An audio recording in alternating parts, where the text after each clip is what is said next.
Hey guys, and welcome back to the FFP. My name is Christian, and today we're going to be doing a mock draft because I want to challenge myself to do something. I want to wait on drafting a tight end and wait on drafting a quarterback pretty much as long as possible until the last viable options are out there. And the reason that I want to do that is to challenge myself, to push myself to see if I can do that successfully. If you can kind of get a good late round tight end steal, a late round quarterback steal, then you open up the first 5 or 6 rounds to be nothing but stud running backs and stud wide receivers. And so if you can get away with that, you can absolutely load your roster with talent. So that's what we're going to attempt today. We'll see how successful I am. I will totally still be posting this if the draft goes horribly and I look like an idiot, because mock drafts aren't about looking like a genius. It's about learning some things. So we're going to have some fun doing that. I would say, hey guys, make sure to go check out our TikTok and our Instagram. If you are subscribed to us or you're watching this video and you want more fantasy content, that's where I'm posting more content that doesn't always make it into these videos. So definitely go make sure to do that. But that's what we're going to do today. We're going to dive right in and hopefully we're going to put together a good roster. A reason this is a bit of a challenge for me, waiting on a tight end in particular, is because I always draft a tight end early. I always do. In the second or third round, boom, I'm drafting a Kittle, I'm drafting a Kelsey, I'm drafting a Mark Andrews, and I've kind of considered myself to be a bit of a tight end guru. I was one of the few people who was really big on Mark Andrews before he got big, and so I think that I've been a little bit ahead of the game in that area for a while, so I want to kind of challenge myself to see, hey, what can I do if I wait? Because I don't want to go into a draft, especially in, say, a dynasty league or whatever it may be, and all of a sudden there's no tight ends left and I'm panicked and I don't know what to do. So that's essentially what we're going to do today. Hopefully that sounds like fun for you guys to hang out, talk some football, and see what this roster looks like. And hey, if you guys want to talk about any of your mock drafts, leave your rosters down below and I'll tell you what I think of how you did, any other decisions I might have made. But let's get right into it, guys. Let's have a good time and talk some football. So first thing we got to see is first couple guys off the board: McCaffrey, Barkley, and then Michael Thomas and Devontae Adams. And here's a few things to note about that. I think in none of my leagues that I play in would Devontae Adams go at number 4. However, that's not a terribly unrealistic pick. What I see out there that I find really interesting is there's still a lot of running backs right now, and some I'm going to pick for a while. Those are pretty much your options. I think Joe Mixon's too early at this point. You got to go with Ezekiel Elliott, so we'll take him. And it's going to be a while till I'm up to pick again, so I'm curious to see who's left and who's been taken. It's crazy to me that Aaron Jones is still out there. So personally, I'm going to look at all the other options, but I pretty much feel like I have to take him. And here's why. People forget how dominant he was last year. He tied Christian McCaffrey with 19 touchdowns combined rushing and receiving. That was most among running backs and receivers last year. So yeah, he was really dominant. Kind of surprising to see a lot of guys go ahead of him that did. If we actually come over here, we can see like Kenyon Drake went before him. I love Kenyon Drake. That's a reach for sure. Some other guys in there as well. I love Miles Sanders. I don't know. I probably got to go Aaron Jones over him. Same with Eckler and especially Fournette. But Nick Chubb also fell. So yeah, there's definitely a lot of talent out there still. We're gonna go there, and boom. You can actually, I probably should come over here and show you the lineup that I'm working with.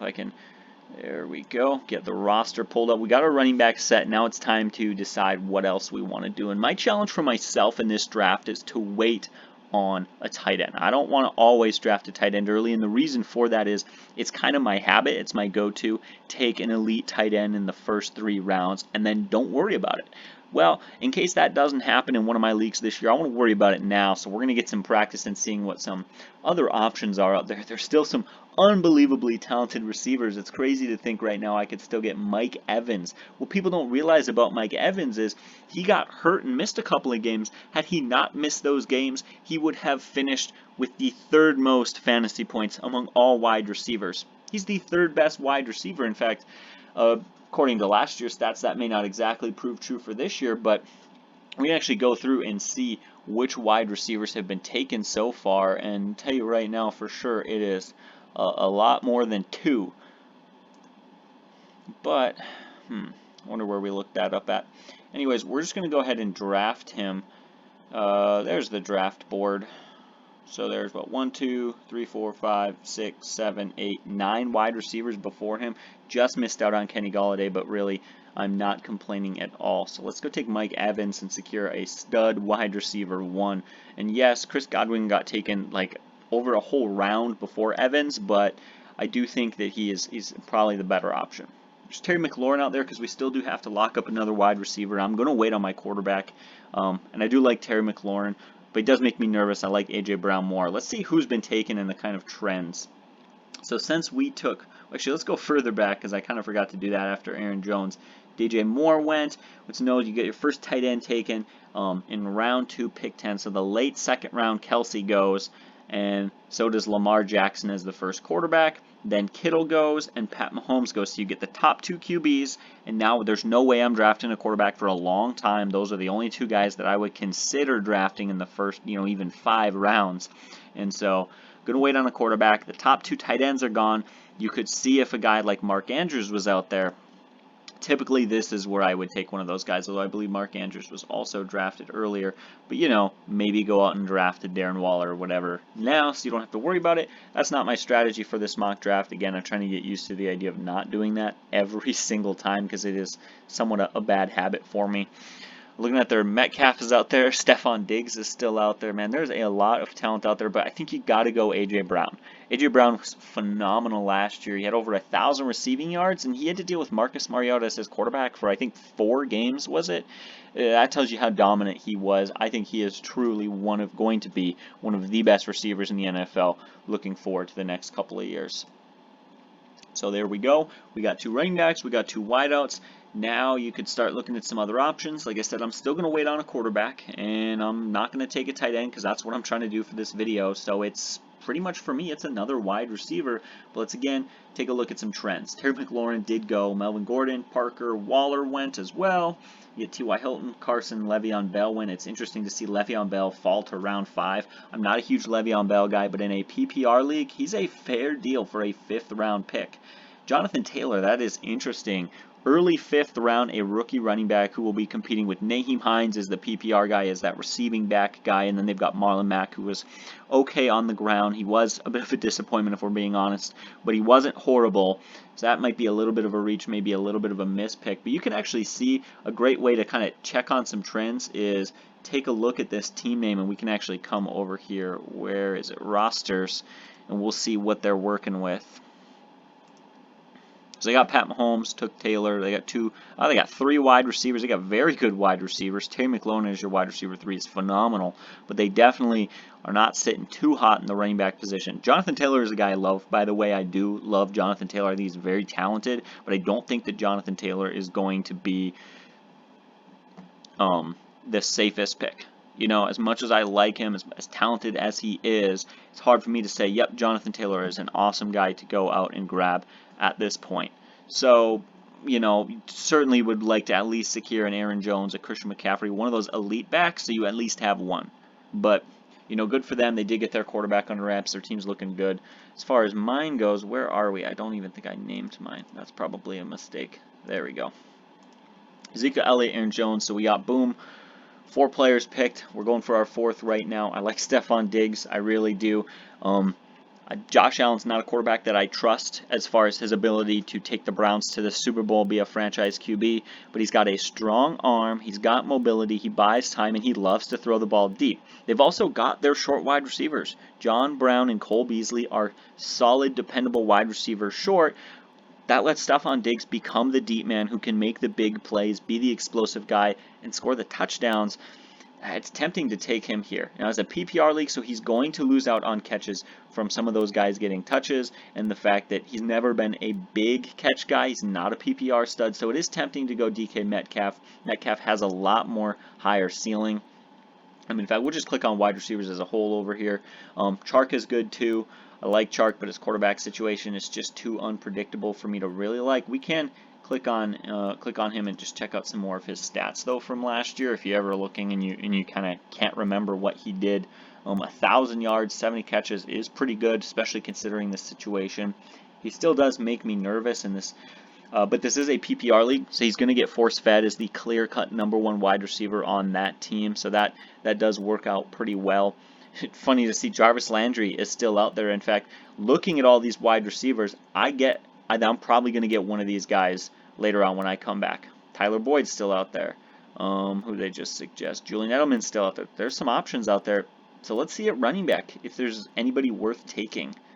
Devin Singletary, huge upside. Mark Ingram, safe, especially in a PPR league. He really is. James Conner, huge upside if I wanted to go get one more, because I have secured both of my backs. Now, I'm going to avoid doing that, and we're going to wait on our running backs till later and see what we can get later on. So let's take DJ Chark, because I don't trust his quarterback situation, but he's a phenomenal wide receiver who had an explosive second year, and he's going to get force-fed the ball all season long. The worse that team is as a whole, the better his fantasy value is going to be. Check back at the tight ends now and see, you're starting to see the talent kind of drop off a bit. Jared Cook is still out there, not bad, not great. Hayden Hurst is out there. If you want to take a risk on a guy, that's the guy to go for. Tyler Higbee, that's an exciting one right there. Had some huge games last year, although I'm not as big on him as some other people are. I'll actually pull up some more suggestions. Gronkowski, he's he's exciting, but not really. Mike Gesicki is a guy I would wait. If I was really going to wait super long, I'm going to go for Mike Gesicki. But, of course, we'll probably wait just another round or two and see if Hayden Hurst is out there and how we feel about that. So let's pop back to the running backs and the wide receivers to see who is out there. Raheem Mostert, another guy with huge upside. It's really surprising to see. What round are we even sitting here? It's round 6, and he's still out there. But let's actually pop back over to the draft log here and just pay a little more attention to who's been taken. Metcalf went, Diggs went. Now we're starting to see guys like Kyler Murray, he's going, Jarvis Landry, Dak Prescott, Russell Wilson. So we're seeing more quarterbacks go off the board. So did Deshaun Watson.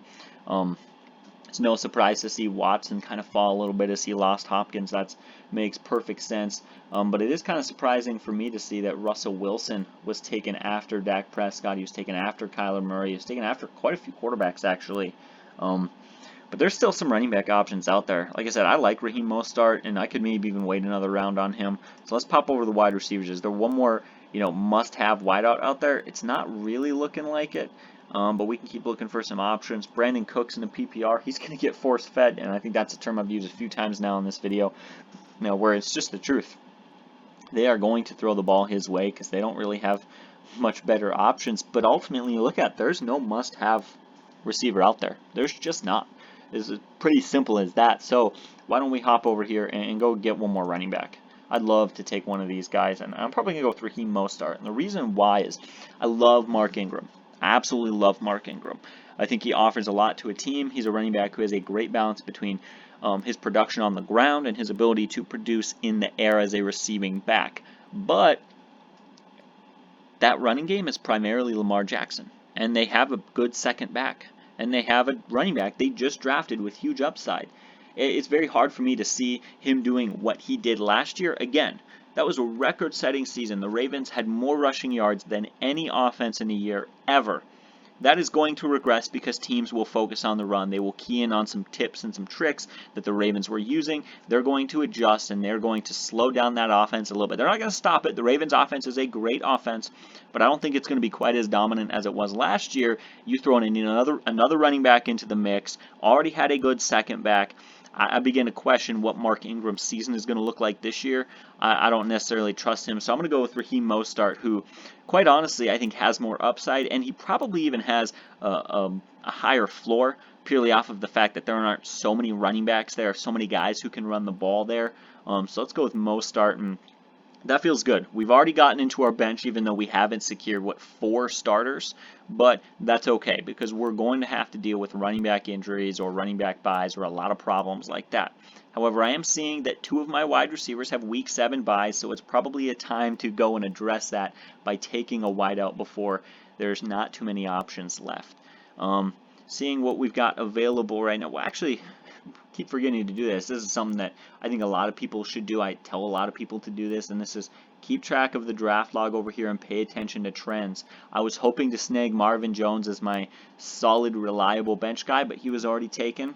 Jamison Crowder and Will Fuller went, though I didn't really trust Will Fuller either. I thought about Julian Edelman. The addition of Cam Newton is huge for Julian Edelman because, quite honestly, nobody trusted Julian Edelman when he might have had Jared Stidham throwing him the ball. That's just it.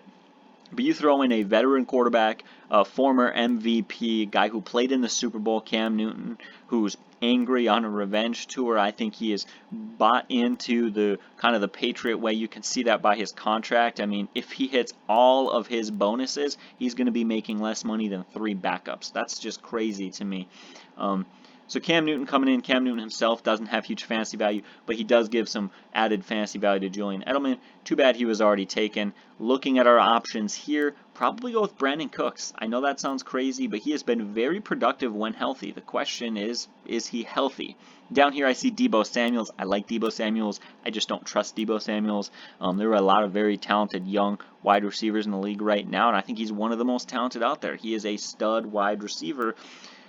But there's some question marks as far as his refinedness. He plays very physical, but I'd love to see him work on his hands a little bit. His quarterback situation is sketchy at best. That Super Bowl was easily the 49ers to win had Jimmy Garoppolo moved the chains just a couple of times. I mean, they had a solid lead. If he could have just been a little more productive in the air, I feel like, honestly, a lot of that falls on Jimmy Garoppolo, but no offense to him or anything like that. So let's look at some other things, though. We are late enough in the draft where I'm like, hey, let's look at some quarterbacks. I love Tom Brady here. I think this is a great situation for Tom Brady. He's got two of the 3 best wide receivers in the league, according to fantasy stats last season. Mike Evans would have been number 3. Chris Godwin was number 2, so you can see that there. Drew Brees has got the best receiver in the league, a Hall of Fame elite receiver in Michael Thomas. So there are some options out there. I love Carson Wentz. Matt Ryan, he was at 6 straight games with 300 yards passing. There's still a lot of quarterbacks out there. Let's see what other options they will bring up. Aaron Rodgers is still out there, although I don't love him for fantasy. If you want to really wait, Matthew Stafford is a really fun pick. A lot of people don't know this, but Stafford actually had he was on pace to finish the season, because he played in just 10 games, but he was on pace to finish the season with 36 passing touchdowns. That would have tied Lamar Jackson for the most passing touchdowns in the NFL. So you may not like Stafford, but he's got 2 weapons. 1, Kenny Galladay, who is an underrated elite wide receiver, and 2, Marvin Jones, who is an elite wide receiver too. He's not an elite wide receiver 1, he's no Michael Thomas, but when he's your second best wideout, Marvin Jones is phenomenal. And of course, we'll be excited to see how DeAndre Swift plays a role in that offense, and how TJ Hawkinson develops as hopefully a reliable tight end for Stafford. This could be another stud fantasy year for Stafford. So the way I see it, we got, 6 quarterbacks up here. The only one I wouldn't want is Aaron Rodgers. So we still got 5 really solid QB options. We're going to wait. We're definitely going to wait. And we're going to check back at the tight end position. Same sort of thing. Hayden Hurst is still out there. Not huge on Hooper, but I'd take Hooper. We could talk about it some other time, but there are reasons I'm not going to go after Higbee. And I think a lot of that comes down to his coach maybe not liking him as much as some people like him. So let's go out there and get a wide receiver. Like I said, we need to address that week 7 bye. I tell most people don't obsess over their bye weeks, but it is a thing to pay attention to for sure.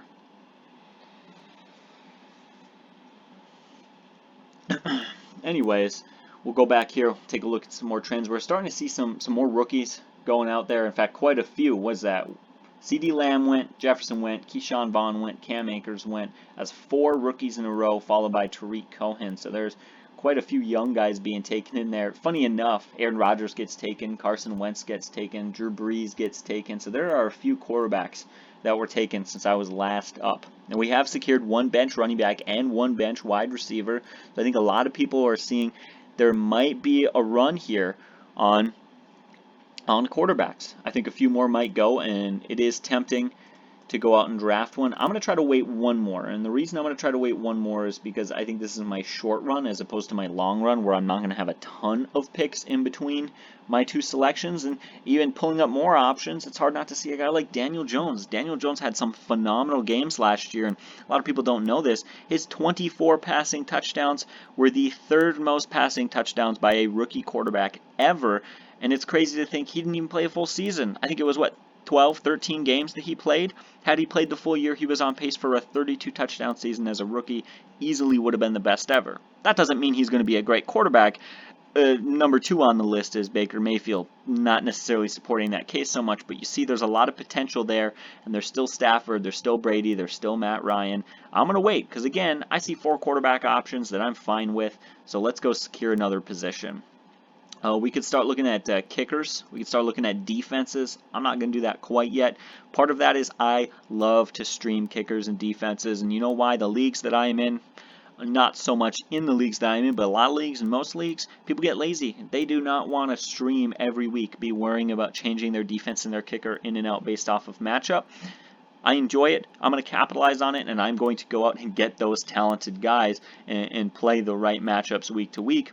So I intentionally wait because it's kind of fun for me, and if I can do that, then I get myself a little bit better at each position.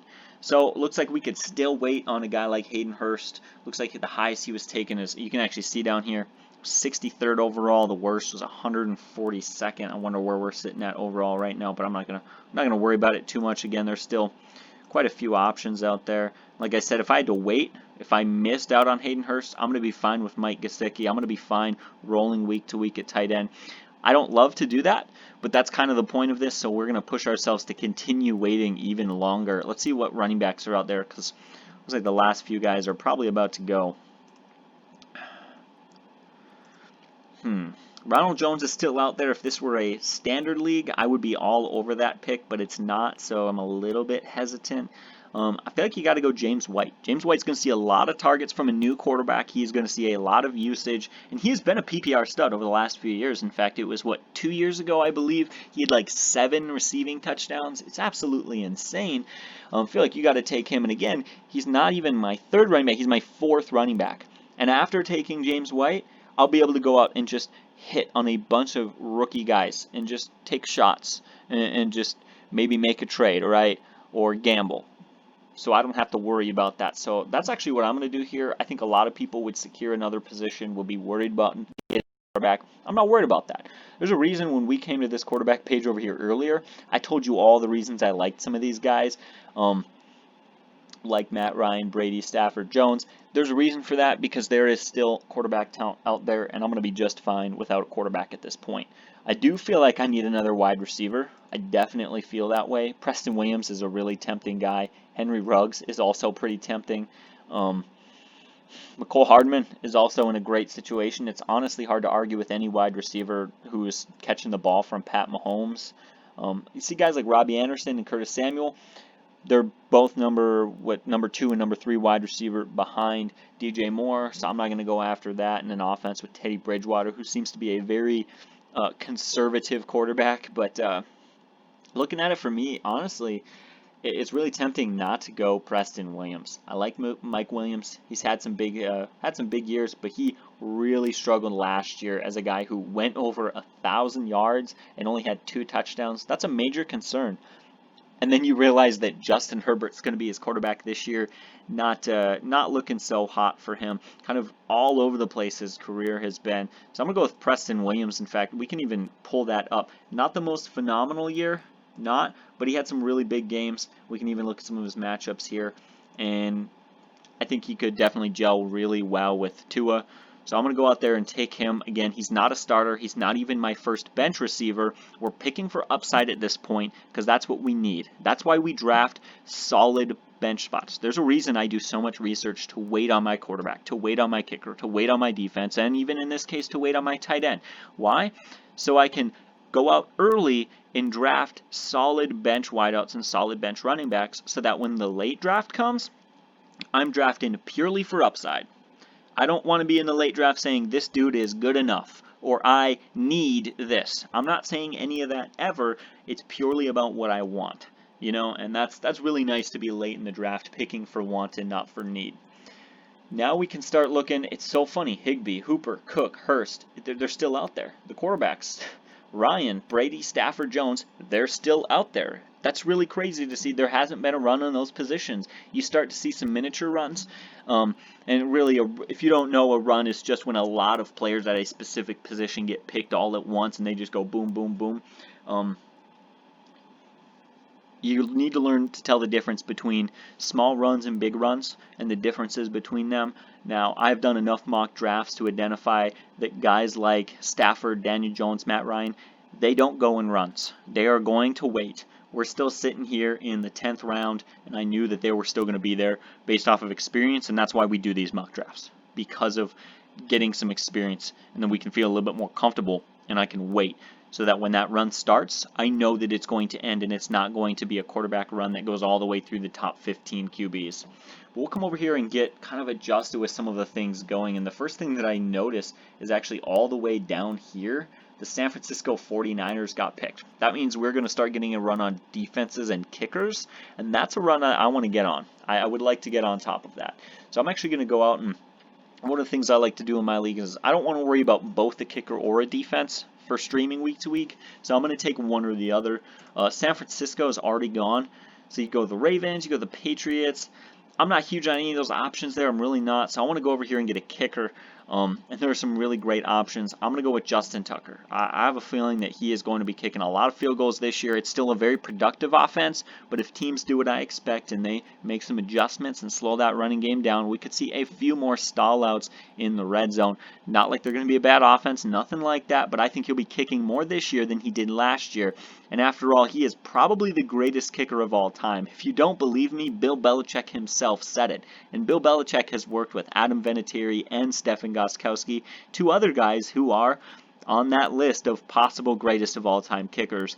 That's got to tell you huge stuff about Justin Tucker. And the one thing I like about it is if you are not confident or not excited to do anything with your kicker all year long, Tucker is so good that you just play him every single week. You just start him and you don't worry about it. I don't like the phrase set it and forget it because lazy fantasy football players don't win championships, but sometimes that is kind of nice. Now we're sitting here in the 11th round, and if we see another defense go, that's okay. We picked in this mock draft that we're going to do stream defense. That's kind of what I was deciding to run, and starting to see some reaches, right? Some rookie reaches. A guy like Denzel Mims get picked in the 10th round. Not necessarily a bad draft pick, but just guys who are just looking to fill their roster, and they just put whoever in there. A.J. Dillon was picked at this point. That's not bad. I'd be curious to see if this team had other Packers players. I'm surprised. I was going to say I'm surprised that whoever had Aaron Jones didn't pick him, but I have Aaron Jones, and for any of you who watch the FFP, I don't do a whole lot of handcuffs, which is something that maybe I should do in more mock drafts in the future, but Marlon Mack did fall pretty far. I can understand that, however. It kind of makes some sense with the picking of Jonathan Taylor. It's got to make you a little bit nervous. So, looking at it right now, we've got, 2 wide receivers, 2 running backs. We still need our quarterback. It might be time to take it, but again, you got to follow the trends. These guys are still here. These quarterbacks are still here, and I still feel like I've got 4 fair options. The other thing to note is these guys are going to get dropped. If, say I draft Tom Brady, Matt Ryan, Stafford, Jones, those guys are going to get dropped at some point. When you have a crappy roster and you're struggling to scrape together wide receivers and running backs, you can't afford a bench QB.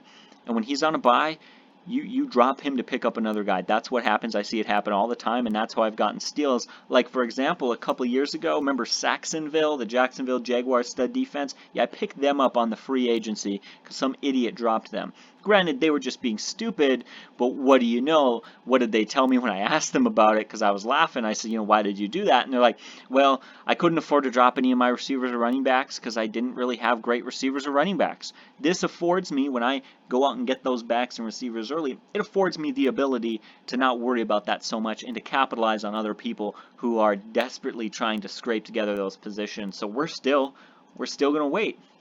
We're not going to wait on tight end, however. I want to right now sit down and let's decide which guy we're going to take. Now, I don't want to go for Tyler Higbee. I've heard some reports that Coach Sean McVay doesn't like him as much as some people like him. He's not as big on Tyler Higbee as other people are, and I believe that.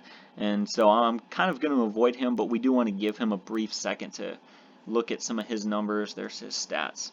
So he's been in the league for a few years. That's normal for tight ends to be slow developing. He did have a lot of yards and a lot of catches. That was really productive for him. It was out of character for the Rams, though.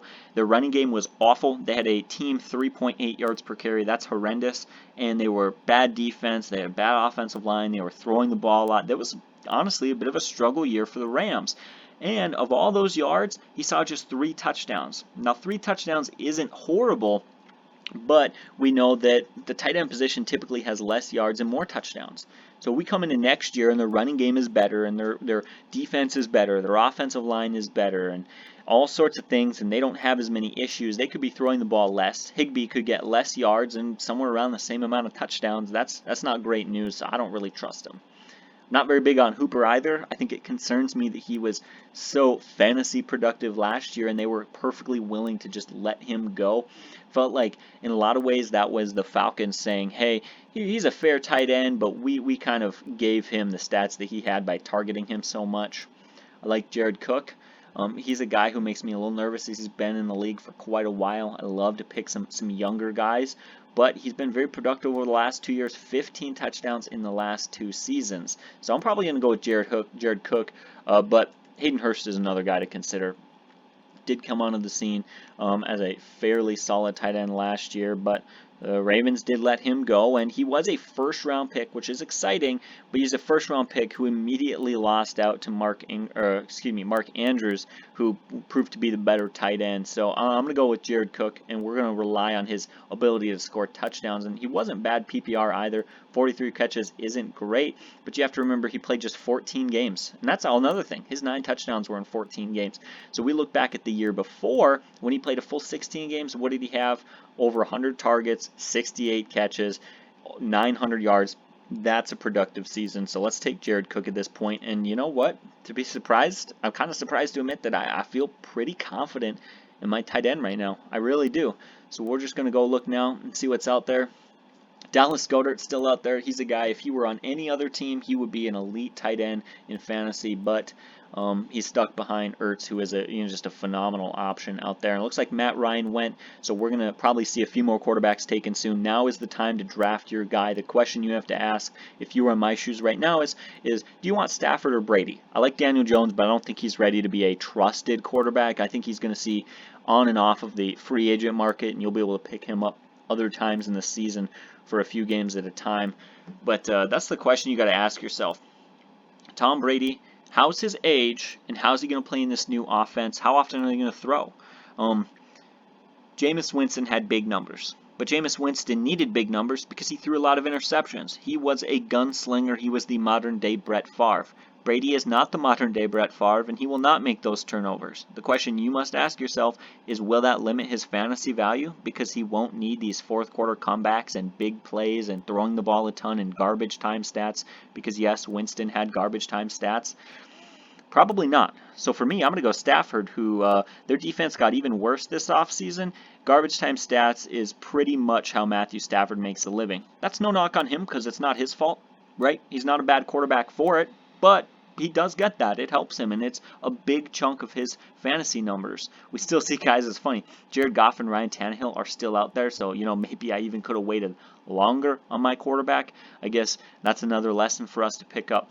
Right now, all we need is our defense and 2 bench spots. So let's see about one more running back.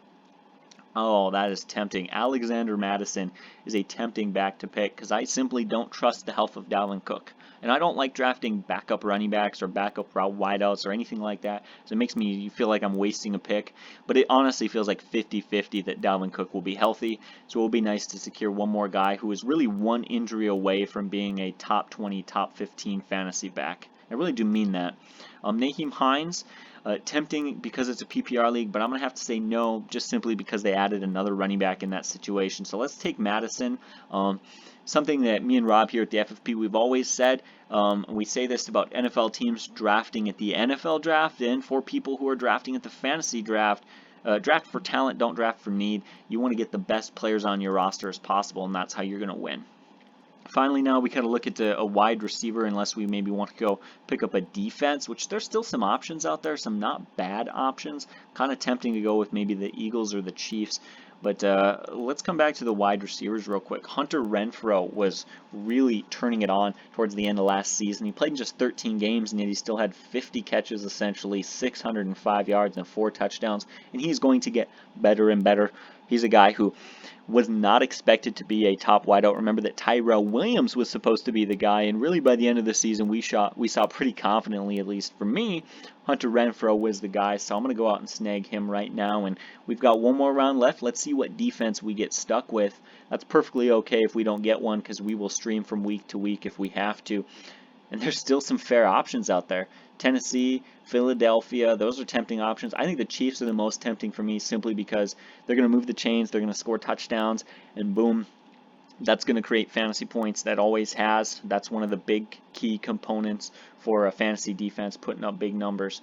A few trends we noticed. Look at this last round. 1, 2, 3, 4, 5. Okay. Every single team in the last round drafted either a defense or a kicker. You'll see that in basically every league that you're in. Over half of them, the majority of them, were kickers. You see that a lot. It happens all the time. People just simply waiting on kickers because they're just not excited by kickers. So yeah, you can always afford to wait a little bit longer. When we actually look at my team, I drafted a kicker way earlier than everyone else, and I'm sort of okay with that, though it is a lesson to learn. I can wait a little longer. We scroll up here and see a lot of the wide receivers taken in that round 2, 3, 4 range. That's of course very expected, but as a whole, I really do like my team. We go look at my roster, my backs are great. Ezekiel Elliott and Aaron Jones are 2 top 5 running backs last year, for sure. Solid numbers. And while my wide receivers aren't the best of the best, remember Mike Evans was on pace to finish 3rd behind Chris Godwin there and Michael Thomas. A.J. Brown was easily the best rookie receiver, and he went over 1,000 yards despite having Marcus Mariota for a few games. And DJ Chark, he's going to get garbage time stats. He had a phenomenal second year, and he's just freakishly athletic. He really is. Well, I don't say that about a lot of people because I think in the NFL world we hear that all the time. Man, this dude's such an athlete. He's so talented. We hear that a lot. When I say that about DJ Chark, I mean that even more than when we say that about other people. I did manage to secure Jared Cook. Not the best tight end option, but considering where I took him, that's great. That is really great. In fact, I can't remember what round I took him in. So we're looking at 1, 2, 3, 4, 5, 6, 7, 8, 9, 10, 11th round to get a tight end who last year had 9 touchdowns in 14 games. Yeah, he's a little bit older, but I don't care about what he's going to do 3 or even 2 years from now. I care what he's going to be doing a couple months from now, so that's what really counts. Not everything was a hit for me. I would honestly like to maybe have one more stud running back. That maybe sounds a little crazy, but I do have good options. Madison is a bit of a throwaway pick in that, he could sit dead weight on my bench for a few weeks if Dalvin Cook maintains his healthiness, and I may end up dropping him. That might have been my worst pick of the draft, honestly, but I feel okay about it. Maybe I should have waited on Madison and picked a wide receiver because Brandon Cooks as my number 5 is not amazing. As a whole, though, I love this roster. I felt like I got away with waiting on my tight end as it allowed me to do something I don't get to do often, which is feel good about my wide receivers while still having elite running backs. That comes priority number 1 for me, elite running backs.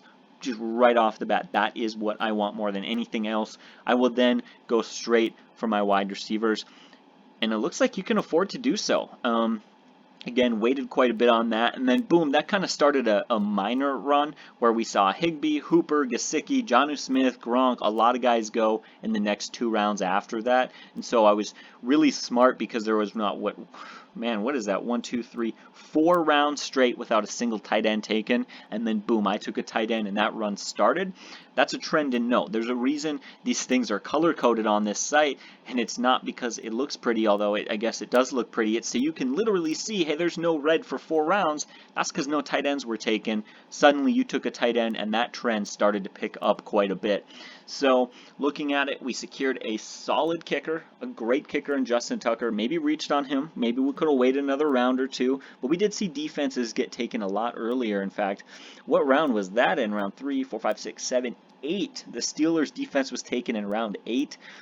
You note that that's not starting a trend. That wasn't a run on defenses because it was too early. It was too out of the norm. But if you do it in a more reasonable time, a round or 2 later, then it can kind of start to happen. So this was my draft, guys. Let me know what you think. Hopefully you can see all of the players there. I love my starters. I think I have a safe bench. Even though there are certainly some question marks there, guys like Brandon Cooks. I think he's safe in that he's a phenomenal wide receiver who is the wide receiver 1 with a great quarterback who's going to get lots of targets. He's a major health risk, though. However, again, I'm not huge on some of my other bench guys. Preston Williams and Hunter Renfrow. Hunter Renfrow and Preston Williams are both young wide receivers who've got fair upside, and I also feel like they're reliable. I think it's a good mix. I would have loved to maybe taken some more shots on some more high upside guys. But that being said, I've got high upside guys. A.J. Brown, Mike Evans, and DJ Chark are phenomenal upside receivers, so maybe that was kind of flipping the script a little bit. Anyways, that's my lineup again. Make sure to leave a comment, guys, and let me know. What do you think? Was this a terrible draft? Was this a great draft? What was it? Was it a confusing draft? And did you like the idea of just kind of experimenting by waiting on a tight end? It's not something I typically do, but I did enjoy it. So guys, thank you so much for watching. As always, you have a great day, and God bless.